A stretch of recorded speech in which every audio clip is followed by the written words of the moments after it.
I had always trusted Dylan. He was my rock, my partner, the man I thought I could count on. We had been together for years, building a life, sharing everything. We had our issues like any couple, but I never thought betrayal would be one of them. I believed in us and him, but that belief was shattered one evening when I came across something I couldn't ignore. It started off small, just a feeling I couldn't shake. Dylan had been acting different, distant, distracted. I thought maybe it was work, or maybe something else, but when he started staying out late, giving vague excuses, I couldn't just let it go. My suspicions grew, and I tried to convince myself I was overthinking it. I didn't want to believe it, but deep down I knew something wasn't right. One night, after a long day, I decided to check his phone. I wasn't proud of it, but I had to know the truth. When I scrolled through his messages, my heart dropped. There they were, texts from a woman named Jessica. At first it seemed innocent enough, just a couple of flirty messages, but the more I read, the clearer it became. Dylan had been seeing her for months, sneaking around, lying to me. The truth hit me like a punch in the gut. It felt like the ground beneath me had disappeared. I went numb. The anger came next, bubbling up inside me like a storm. How could he do this to me? How could he betray the trust I had placed in him so easily? The man I had shared my life with, the one I thought loved me, had been lying to my face. The betrayal stung, and the more I thought about it, the more I felt my anger grow. He didn't deserve me. He didn't deserve my trust. But in that moment, something inside me shifted. I wasn't going to just sit here and let him get away with it. Revenge. The thought started as a whisper in my mind. I didn't just want to hurt him. I wanted to make him feel what I was feeling. I wanted him to experience the betrayal, the sting of knowing someone you trusted had turned against you. And if he could betray me like this, why couldn't I do the same? It was only fair, wasn't it? If he could break my heart, I could break his. The idea festered in my mind, growing stronger with every passing minute. I was no longer just the hurt wife, I was someone who would make him pay. I wasn't going to let Dylan walk away from this without feeling the consequences of his actions. If he thought he could cheat on me and get away with it, he was about to learn just how wrong he was.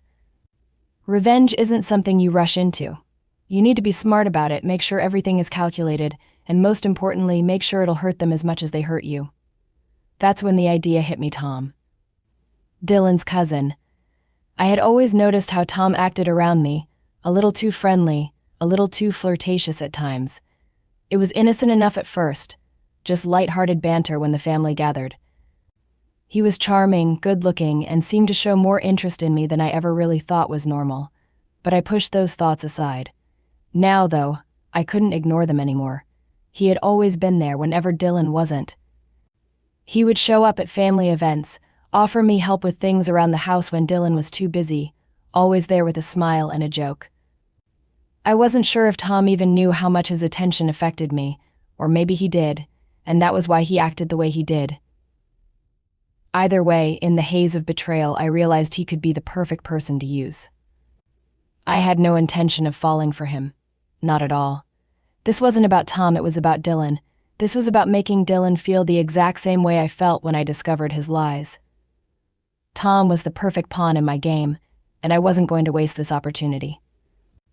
I reached out to him, at first just small, harmless texts. I told myself it was just flirting, a way to get back at Dylan, to keep the plan moving forward. But with every message, with every response from Tom, the lines started to blur. It wasn't just innocent anymore. I could feel the chemistry building. It was like a game, but I was starting to get hooked. Tom was everything Dylan wasn't.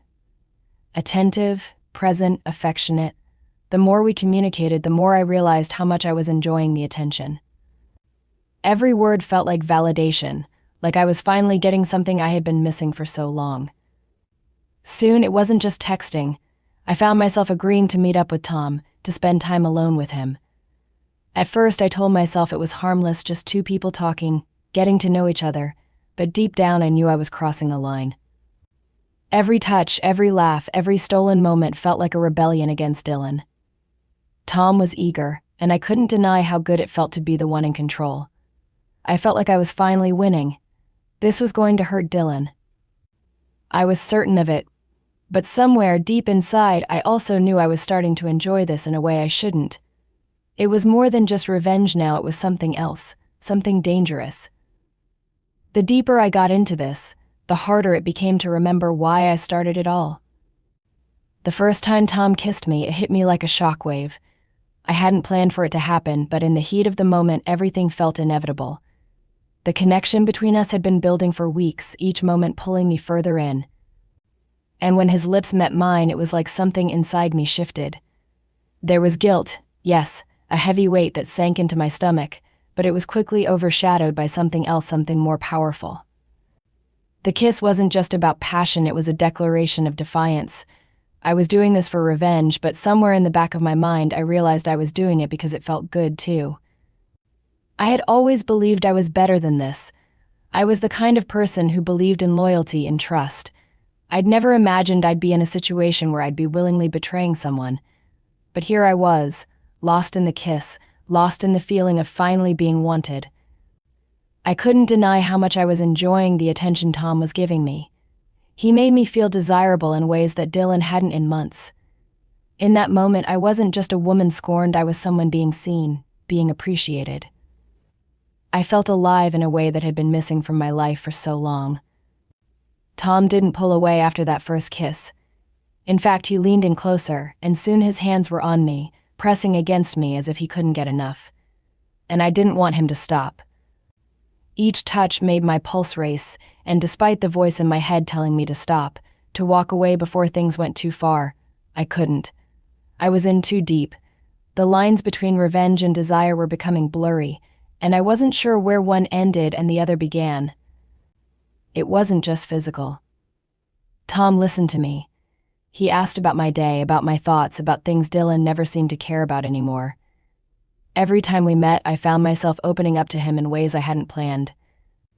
It was like I was craving the connection that Dylan had stopped providing.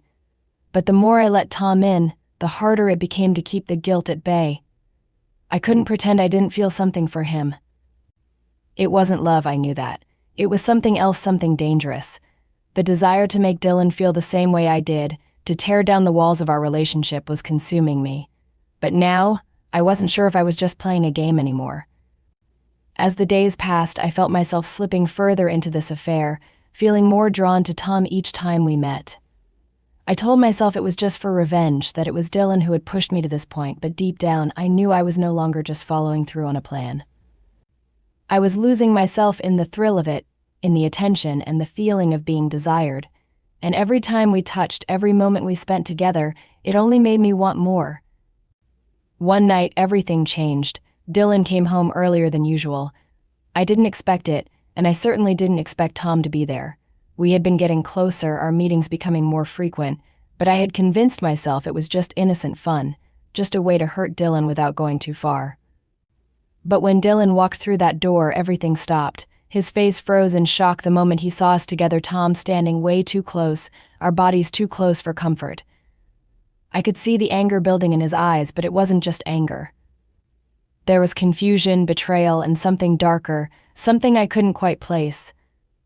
Tom was quick to stand, but Dylan didn't give him the chance. Before any of us could speak, Dylan stormed toward him, his fists clenched. I was paralyzed, standing there, unable to move. It happened so fast. Dylan grabbed Tom with a force that surprised me, pushing him against the wall. I screamed, trying to break them apart, but it was like everything was happening in slow motion, as if I couldn't reach them, couldn't stop what was unfolding in front of me. I never thought it would escalate to this. I didn't plan for this. Dylan and Tom fought, and the sounds of their punches echoed in my head, making everything feel surreal. I could see the rage in Dylan's face, a fury I'd never seen before, and I felt a sick sense of satisfaction at the thought that he was finally feeling some of the hurt I had felt for so long. But the longer the fight continued, the more it felt like I was watching a nightmare unfold, a nightmare that I couldn't wake up from. In the chaos, everything became a blur. I didn't know how it happened, but one moment Dylan was on top of Tom, the next he was on the floor, his head hitting the edge of the coffee table with a sickening crack. Time seemed to freeze. I rushed to him, calling his name, trying to get a reaction, but when I touched him, it was clear. Dylan wasn't moving. His eyes were open, but they were vacant, empty. He wasn't breathing. He wasn't coming back. I stood there, my heart racing, my breath caught in my throat. The world around me seemed to spin.